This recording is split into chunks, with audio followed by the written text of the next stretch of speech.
Hey, hello guys, and welcome to the Immunology series of Gain Family. And this is lecture 2. And in this lecture, we are going to see about antigen. And this is the part 1 of it, and there will be a part 2 and part 3 soon. And in this part, we are going to check out what are the factors that influences the antigenicity or the efficiency of antigen.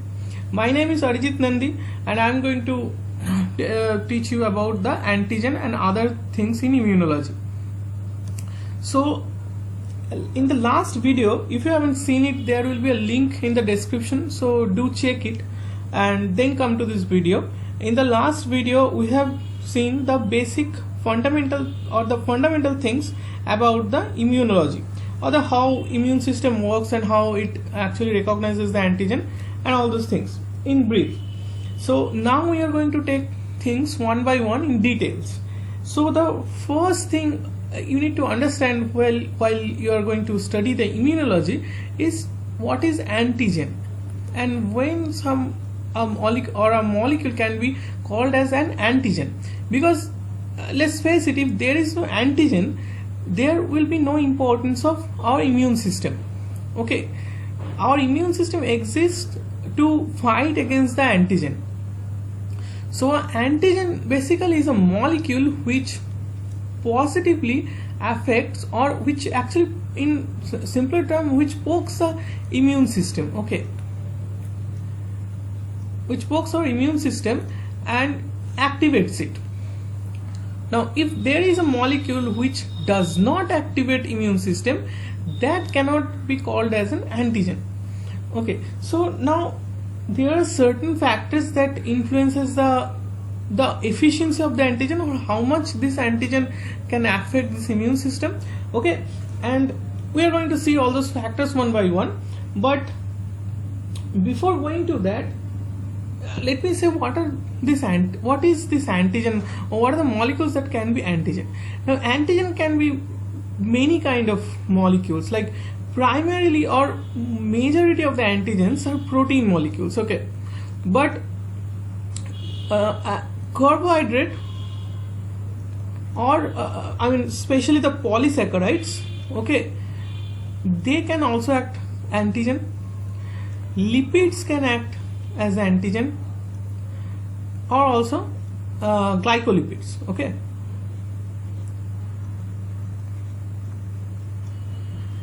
now let's check one by one what are the factors that influences the antigenicity. Now the first factor you need to understand is how different the molecule that we are encountering than our self molecules, or how foreign is the molecule. Okay, so the first point is the foreignness.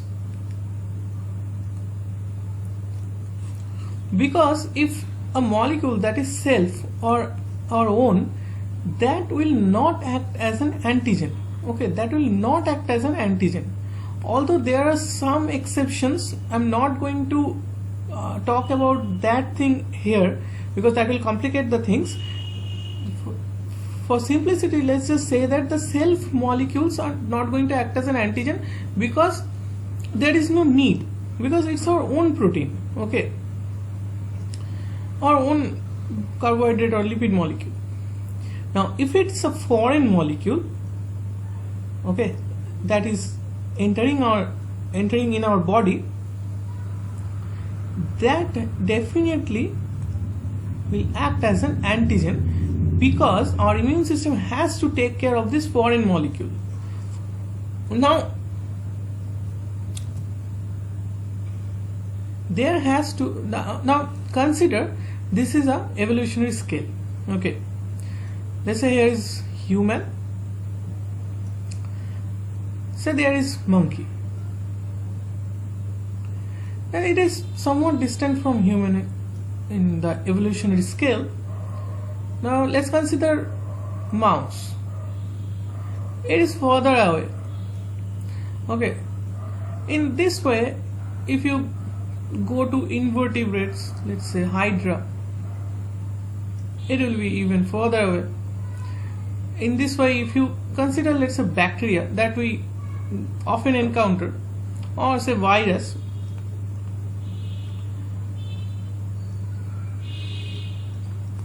Now this is a lot, you can say that evolutionary distance from human is a lot. Okay, so now this is hugely foreign for us, and more or less this is our immune system thinks that if it is more foreign, then it can affect our body in a negative manner, and so that needs to be taken care of. So whenever a bacteria or a virus enters in our body, immune system immediately acts on it. Okay, now this so higher the foreignness, more will be the antigenicity. Okay, this you need to remember.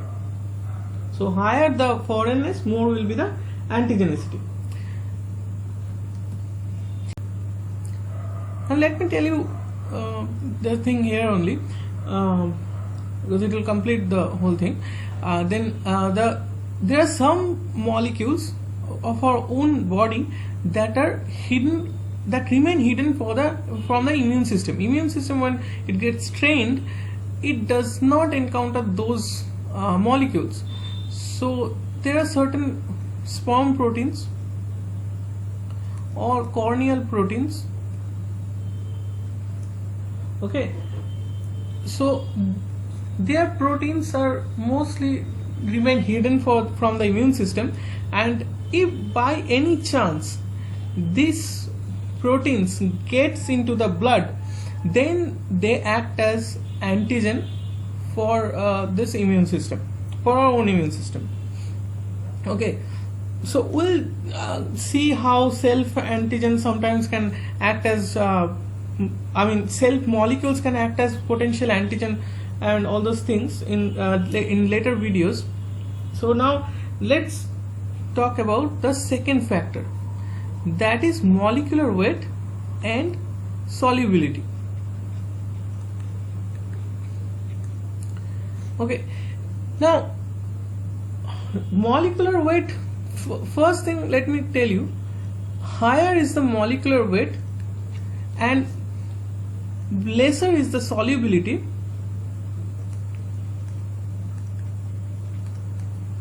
higher will be the antigenicity. Now why? Okay, now why is this? It's because let's say this is a protein antigen. The more will be the molecular weight, or the bigger will be the size, more will be the number of fragments that can be generated from it inside the antigen presenting cell, and higher will be the chances of recognizing these fragments or vis-a-vis this protein via the immune system. Okay, and if we talk about solubility, let's say this antigen, this is the APC. Now this antigen, to act as an antigen, it has to go inside the APC, get processed, and then this processed fragments has to be displayed. Now consider this molecule is soluble, and let me give you an example. Let's say this is a glass and it is filled with water. Now if you add sugar in it, it will get eventually dissolved in the water, and you cannot take out the sugar cubes or the sugar molecules then. Okay, because it is mixed inside. Now if you add some rocks, they will not get dissolved, they will remain intact. Okay, and they can be picked out. So in this way, if let's say this antigen is highly soluble in a extracellular fluid or blood, then they cannot be easily phagocytosed inside the APC. If they are much more insoluble, then they can be easily taken by these APCs. So that's why more is the molecular weight and lesser is the solubility, higher will be the antigenicity. Now let's say what is the third one? The third one is complexity.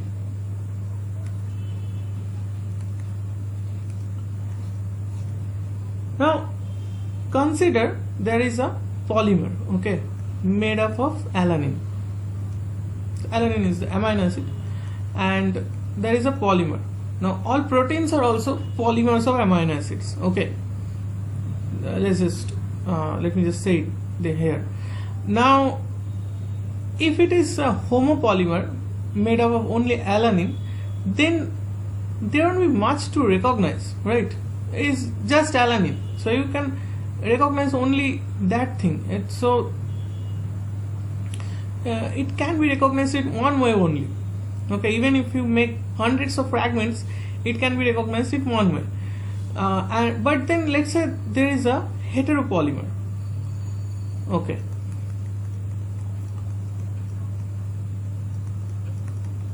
and so on. And this is a heteropolymer made up of, let's say, alanine, valine, and histidine. Now as you can see, there are multiple things to be recognized, or even if you take the combinations of this, there are multiple ways this peptide or its fragments can be recognized, okay.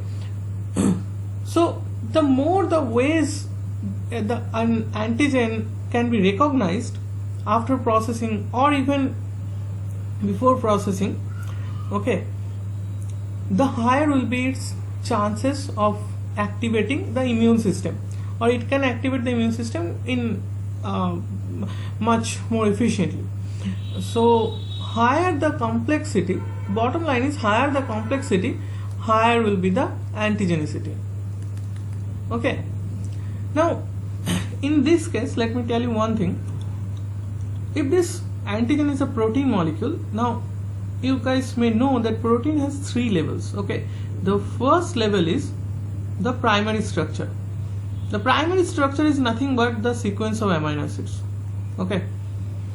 Now second is secondary structure. It is basically the alpha helix, beta sheet, all those secondary structures. Now third is tertiary structure. Now tertiary structure is the 3D arrangement made up of these secondary elements. And fourth is the quaternary structure. Now this is basically when several subunits come together and form a higher structure, okay. Now all these structural levels, all of them can add to this antigenicity or can influence this antigenicity, okay. Now let's come to the fourth one. Now we are considering till now this antigen as a protein. Now there are several antigens which are lipids, okay, and there are some important antigenic molecules come from some important bacteria which are actually importance. They're a huge importance in this case. Now these lipid molecules, they can act as an antigen, but if it's a protein, it gets recognized by MHC. Now if it's a lipid molecule, it gets recognized by CD1. It is somewhat similar to MHC, but it's a different molecule, okay. So you have to remember this, and many a times question comes from this part, that if it's a lipid molecule or even if it's a carbohydrate or a sugar molecule, it gets recognized by CD1 and not MHC. Only if it's a protein molecule, then it gets recognized by MHC, okay. So if it's now this lipid molecule, if it's a big molecule, then it can be directly recognized by CD1. If it's a small molecule, let's say, let's say this is a leukotriene or prostaglandin, okay, leukotriene or prostaglandin, then it cannot be directly act as an antigen, okay, because this is very small. They are very small and they are soluble, okay. They cannot be directly recognized by this CD1. Now, but if these small molecules or small lipid molecules get if they are attached to protein molecule or attached to a protein, then this whole thing, the protein and the attached lipid molecule, this whole thing can be recognized by the immune system, okay. And this smaller components like small lipid molecules or carbohydrate or even some synthetic chemicals also, they do not have the antigenic property by themselves, but if they are conjugated to a bigger molecule, say a protein, then they can act as an antigen. So these molecules are called haptens, okay. This you need to remember very well. Sometimes question comes from this also. Now I told you guys that there are some important lipid molecules in this consideration. So you all know Mycobacterium tuberculosis, okay, which gives rise to TB, or Mycobacterium leprae, which gives rise to leprosis.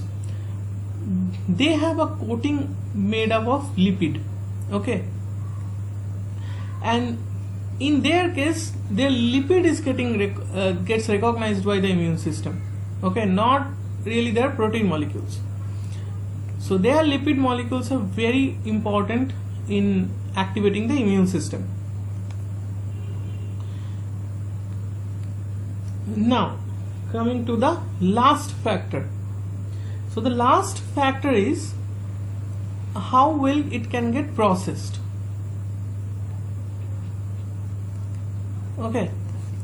Now in this case there is nothing much to tell, but the only thing is that if let's say a protein molecule, it's made up of D amino acids, then our body cannot process it and it cannot act as an antigen, okay. The protein molecule made up of D amino acid cannot act as an antigen, or even if it acts as an antigen, it will act as a very poor antigen, okay.